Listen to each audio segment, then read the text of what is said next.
Hello les Creepers, je suis très heureux de vous retrouver pour ce nouveau numéro de Creepy News. Comme vous devez déjà le constater, le format a subi un petit lifting visuel. Nous sommes passés au 1080p 60 images secondes, avec dorénavant un décor dédié, réalisé tout spécialement pour Creepy News. J'espère que cela vous plaît. Mais trêve de bavardage, car je pense que vous êtes là pour quelque chose de bien précis, à savoir vous informer sur l'actualité creepy à travers le monde. C'est parti.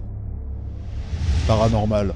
Si vous êtes sur Twitter, peut-être avez-vous suivi l'histoire de ce jeune New-Yorkais, victime présumée du fantôme d'un enfant nommé David, qui voudrait sa mort. Une histoire qui a fait le tour du web. Véritable feuilleton qui aura tenu en haleine les internautes quasiment tout le mois d'août, Adam, la victime présumée, a partagé au jour le jour son histoire, son enquête, ses expériences, ses photos et même ses vidéos. Voici une brève chronologie des événements. Tout commence le 7 août où Adam Ellis déclare sur Twitter que son appartement est hanté par le fantôme d'un enfant qui en voudrait à sa vie. D'abord apparu dans ses rêves, Adam est persuadé que le fantôme est passé dans le monde réel. Quelques mois avant son premier tweet, Adam explique que lors d'une paralysie du sommeil, il a vu l'enfant, assis dans son rocking chair. Il avait une tête extrêmement déformée avec un trou sur le côté. Adam s'est réveillé avant que le fantôme ne touche son lit. Un peu plus tard, il évoque un rêve où une petite fille lui aurait alors indiqué que David n'apparaîtrait qu'à minuit et qu'on pourrait lui poser 2 questions, en commençant sa phrase par « Cher David ». Cependant, si on lui pose une 3e question, David est censé nous tuer. Plus tard, Adam a revu David dans son sommeil et lui a posé ces 2 questions. « Cher David, comment es-tu mort ?» Il aurait répondu « Un accident dans un magasin ». « Cher David, que s'est-il passé dans le magasin ?» L'enfant aurait répondu « Une étagère m'a été renversée sur la tête ». C'est alors que Adam a posé une 3e question. « Qui t'a renversé l'étagère ?» Pas de réponse. C'est là qu'Adam s'est réveillé en panique, réalisant qu'il avait posé 3 questions. 2 mois sont passés, et Adam, qui avait oublié cette histoire, a déménagé dans un appartement plus grand, se trouvant collé au sien. C'est donc le 7 août 2017 qu'Adam commence à partager son étrange quotidien. Ses chats ont fixé durant 6 nuits consécutives sa porte d'entrée, et ce autour de minuit. Plutôt inquiet, Adam a pris des photos à travers le Juda où il pense d'ailleurs y voir quelque chose. Sur les conseils des tweetos, il a créé une barrière de sel devant sa porte et fait brûler de la sauge. Il a fait également un enregistrement sonore durant la nuit qui n'a rien donné. Par la suite, il a pris des photos avec un Polaroid qui semblait parfaitement fonctionner, mais qui a pris des photos noires à chaque fois qu'Adam a tenté de photographier la cage d'escalier, se trouvant derrière sa porte. Sur une des photos, après éclaircissement, des internautes ont cru voir la silhouette de l'enfant. Cependant, là où les choses ont pris de l'ampleur, c'est lorsqu'il a posé une caméra à détection de mouvement dans son appartement. Une caméra qui a filmé des phénomènes plutôt étranges. La voici.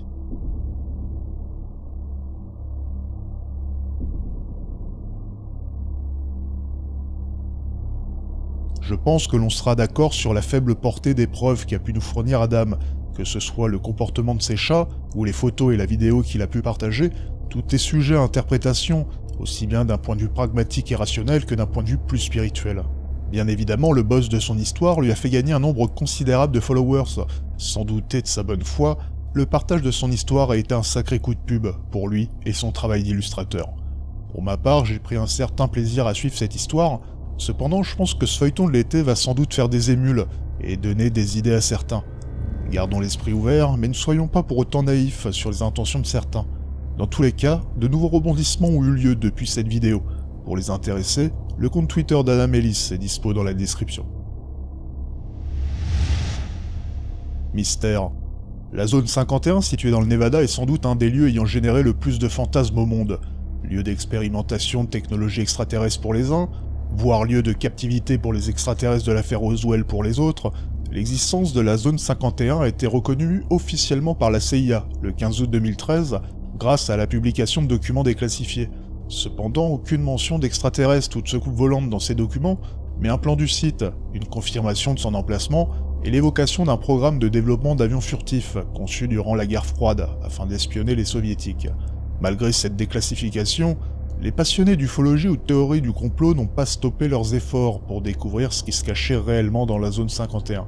C'est donc par l'intermédiaire de leur chaîne UFO Seekers que Tim Doll et Tracey Sue ont partagé une vidéo supposée de la zone 51.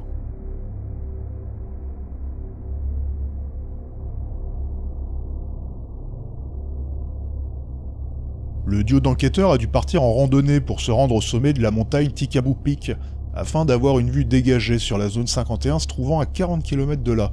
En effet, les abords de la zone 51 sont surveillés, par des patrouilles et de nombreux explorateurs se sont cassés les dents sur la sécurité. Bien que nous n'ayons pas vraiment de détails sur le matériel utilisé pour capturer ces images, elles ont sans doute été réalisées avec un téléobjectif très puissant.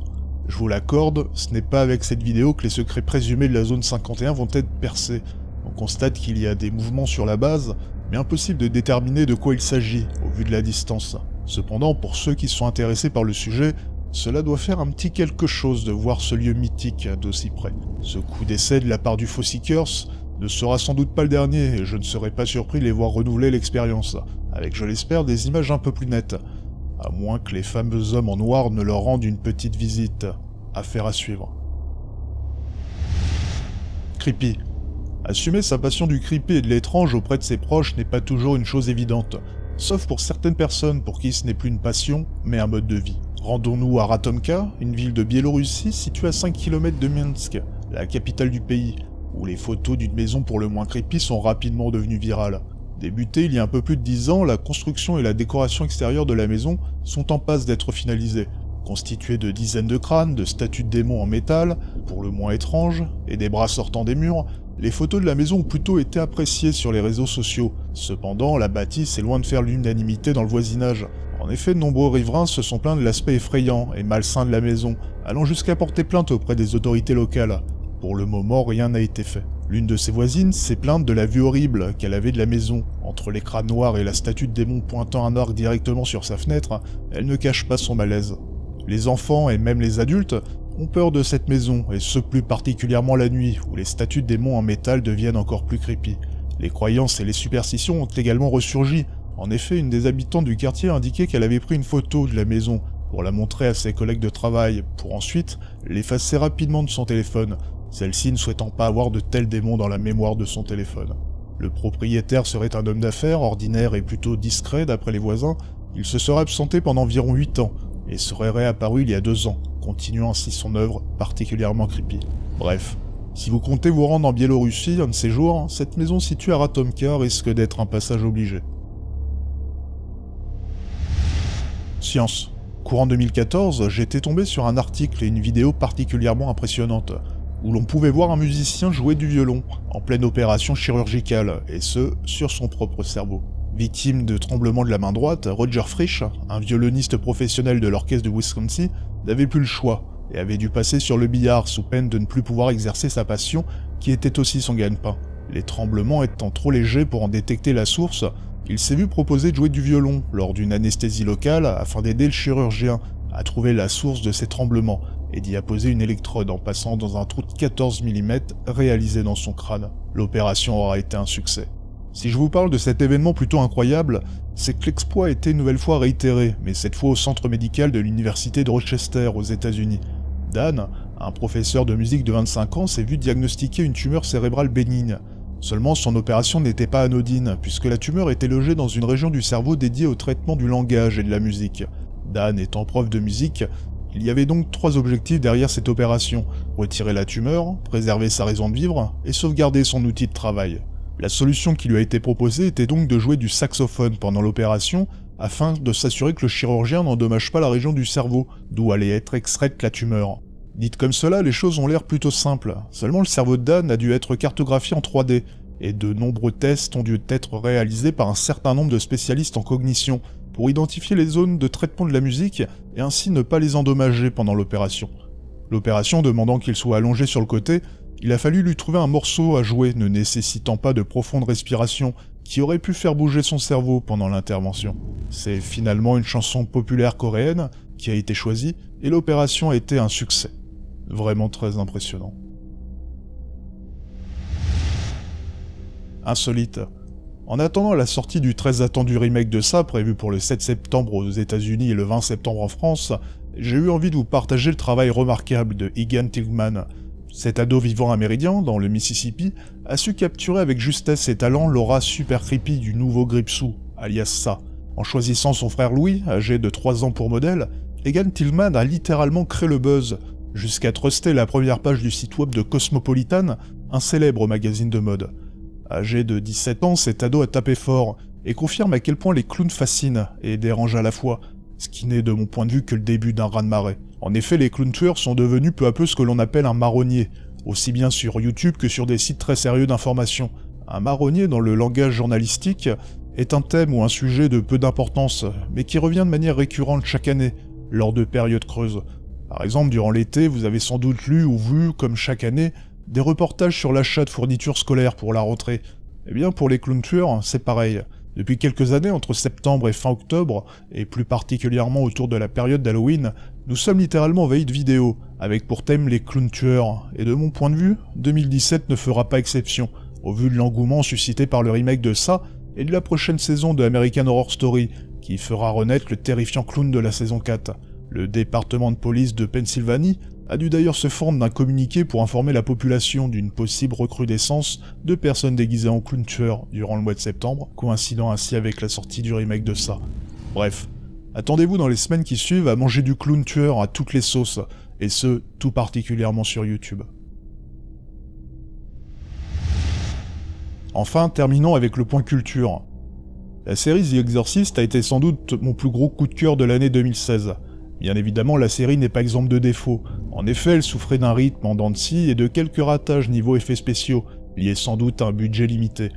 Pourtant, ces détails, de mon point de vue, n'ont pas entaché mon enthousiasme, et le fan du film que je suis a particulièrement frissonné lorsqu'il a découvert que l'univers de la série était intimement lié à l'univers du film original.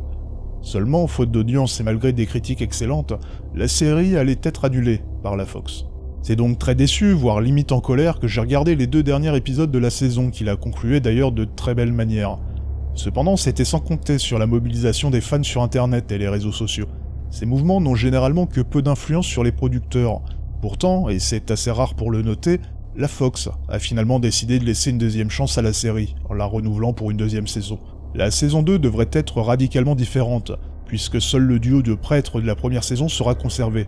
Il en va de même pour l'histoire, puisque nous devrions quitter Chicago pour suivre le père Thomas Ortega ainsi que le père Marcus Lang dans un road trip qui les conduira dans un orphelinat du côté de Seattle. En dehors des 2 protagonistes, le lien avec la saison 1 devrait s'arrêter là. L'attente devient soutenable pour ma part, mais la fin est proche, puisque la 2e saison de The Exorcist est prévue pour le 29 septembre 2017. Enfin, pour ceux qui n'auraient pas vu la première saison, je vous la conseille vraiment fortement. Affaire à suivre. Lors d'un précédent Creepy News, je vous avais proposé de vous partager des courts-métrages d'horreur ou des chaînes spécialisées dans le genre. La scène du court-métrage me paraissant plus dynamique et parfois mieux inspirée que ce que l'on nous propose au cinéma ou à la télé. Aujourd'hui, je vais vous parler de la chaîne Crypt TV, qui propose 3 fois par semaine un court-métrage horrifique. Les vidéos faisant entre 1 et 9 minutes, je me demande d'ailleurs si on ne devrait pas plutôt parler de mini-métrage. Pour ceux qui ne sont pas forcément à l'aise avec l'anglais à l'oral, un bon nombre de vidéos proposent des sous-titres en anglais, voire même en français. Vous n'avez donc aucune excuse pour ne pas vous rendre sur cette super chaîne. Il y a déjà une centaine de mini-métrages de dispo sur la chaîne, il y a donc vraiment de quoi faire. Le ton peut changer radicalement d'une vidéo à une autre, puisque l'on peut passer de la parodie à l'humour noir, au gore, ou à une peur plus viscérale. Je vous ai fait une petite sélection de quelques mini-métrages que j'ai aimés, les liens sont dispo dans la description. C'est ainsi que se termine ce nouveau Creepy News. J'espère que vous avez passé un bon moment et que vous avez pris autant de plaisir en le visionnant que j'ai eu à le réaliser. On ne perd pas les bonnes habitudes. Si la vidéo vous a plu, n'oubliez pas de la partager et de cliquer sur le pouce bleu.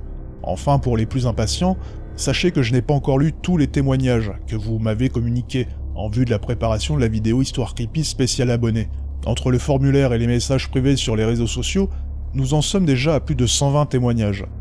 Plus ça va, plus je me demande si je vais réellement me contenter d'une seule vidéo pour les partager. Affaire à suivre. Pour ceux qui n'auraient pas vu mon appel au témoignage dans ma précédente vidéo, je vous remets dans la description le lien du formulaire pour me partager vos histoires.